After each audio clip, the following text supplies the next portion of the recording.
சீரியல்களின் full எபிசோடுகளை Sun டிவியில் ஒளிபரப்பான உடனே எக்ஸ்க்ளூசிவாக சன் நெக்ஸ்டில் மட்டும் ஃப்ரீயா பாருங்கள். அம்மா எவ்வளவு ஆச்சு? 200 ரூபாய் சார். கொடுங்க.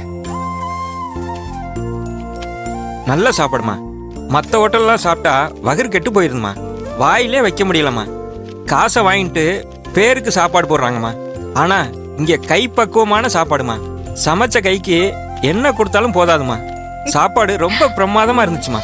இந்தாங்க சார், ரொம்ப நன்றி. அடிக்கடி ஹோட்டலுக்கு வரணும். கண்டிப்பா வரேம்மா.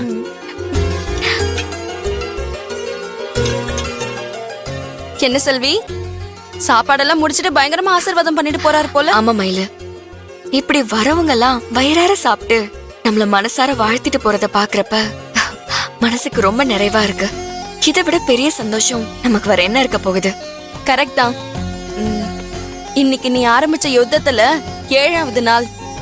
நீ திருமாமா கிட்ட விட்ட சவால்ல ஜெயிக்க போற. அது இதை விட பெரிய சந்தோஷம் தானே? இல்ல மயிலு, இந்த 7 நாளும் இந்த ஹோட்டலுக்காக உழைச்சது திருமாமா கிட்ட விட்ட சவால்ல ஜெயிக்கணுங்கிறதுக்காக இல்ல. என்ன சொல்ற? அப்புறம் வேற எதுக்கு? தன்னால எதுவுமே செய்ய முடியாதுன்னு நினைச்சிட்டு இருந்த வேலுவுக்கு இந்த ஒரு வாரத்துல ஓரளவுக்கு தன்னம்பிக்கை வந்துருச்சு. இனிமே இந்த ஹோட்டலோட லாபம் நஷ்டம் எல்லாத்தையும் எப்படி சமாளிக்கணும்னு நிறையவே கத்துக்கிட்டாரு. இந்த தன்னம்பிக்கை நிச்சயம் அவர் அடுத்த படிக்க உயர்த்தும். எனக்கு அந்த நம்பிக்கை வந்துருச்சு. அது மட்டும் இல்ல, அண்ணன் இல்லாம அவரால் தனிச்சு எதுவுமே செய்ய முடியாதுன்னு ஒரு தாழ்வு மனப்பான்மை இருந்தது. இப்போ அதுவும் உடைஞ்சிருச்சு. இது போதும் எனக்கு. மத்தபடி என்னைக்குமே திரும்ப இந்த ஹோட்டலை பாத்துக்கணும். அவருக்கு பின்னாடிதான் வேலு மட்டும் இல்ல, என்னோட ஒட்டுமொத்த குடும்பமும் இருக்கணும். அதுல எந்த சந்தேகமும் இல்ல. என்னோட சந்தோஷமும் அதுதான். எப்படி செல்வி, உன்னால மட்டும் இப்படி எல்லாம் இருக்க முடியுது? உண்மையாவே உன் மனசு வேற யாருக்கும் வராது. வேலுவுக்கு நான் திருமாமா கிட்ட விட்ட சவால் விஷயம் எல்லாம் தெரியாது. தெரிஞ்சா எப்படி ரியாக்ட் பண்ணுவாருங்கறத நினைச்சாதான் கொஞ்சம் கவலையா இருக்கு. நீ செய்யறதெல்லாம் வேலுவோட நன்மைக்காக தானே.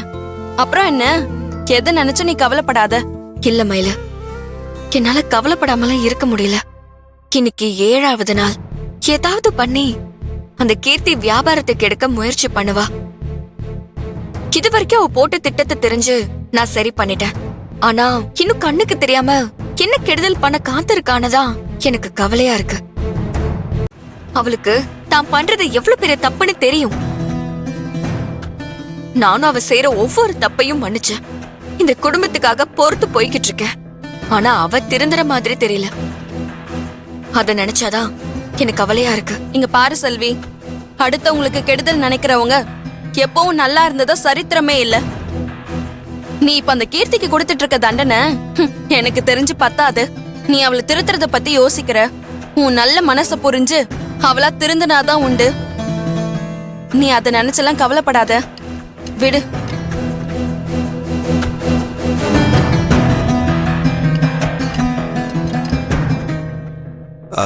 செல்வி, என்ன வேலு, சொல்லுங்க. அது அது வந்து ஒண்ணு இல்லைங்க. ஒண்ணு இல்ல. வேலு, இங்க வாங்க.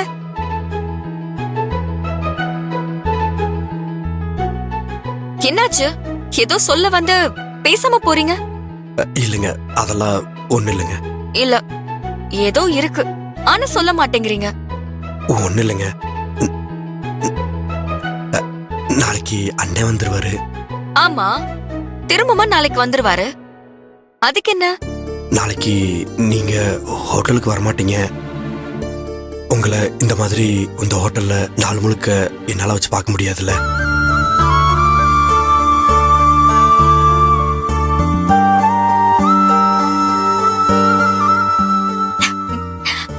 வேலு, எதுக்கு இப்படி சொல்றீங்க? இது நம்ம ஹோட்டல் தானே. நான் நினைச்சா எப்ப வேணாலும் வரலாம். அதுக்கு போய் ஏன் இப்படி ஃபீல் பண்றீங்க? செல்வி, வேலு சொல்றதும் சரிதான். இனிமே இப்படி ஒரு வாரம் நம்ம நினைச்சாலும் கிடைக்காதுல்ல. இந்த ஒரு வாரம் போனதே தெரியல. உண்மையாவே இந்த ஒரு வாரம் என் வாழ்க்கையில மறக்கவே முடியாது. நீயும் ஜெயிச்சிட்ட செல்வி. இனிமே உன்னை யாரும் தோக்கடிக்கவே முடியாது.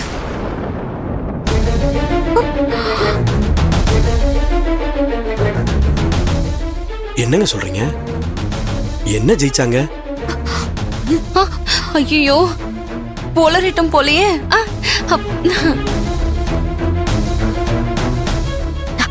அதெல்லாம் ஒண்ணு இல்ல வேலு. மயிலு என்ன சொல்றானா, 7 நாள் எப்படி ஹோட்டல்ல நடத்துவோன்னு நம்ம ஒரே குழப்பத்திலே இருந்தோம்ல. இப்போ எந்த குழப்பமும் இல்லாம சக்சஸ்ஃபுல்லா நல்லபடியா ஜெயிச்சிட்டோம். அததான் சொல்றா. என்ன மயிலு? ஆமா செல்வி.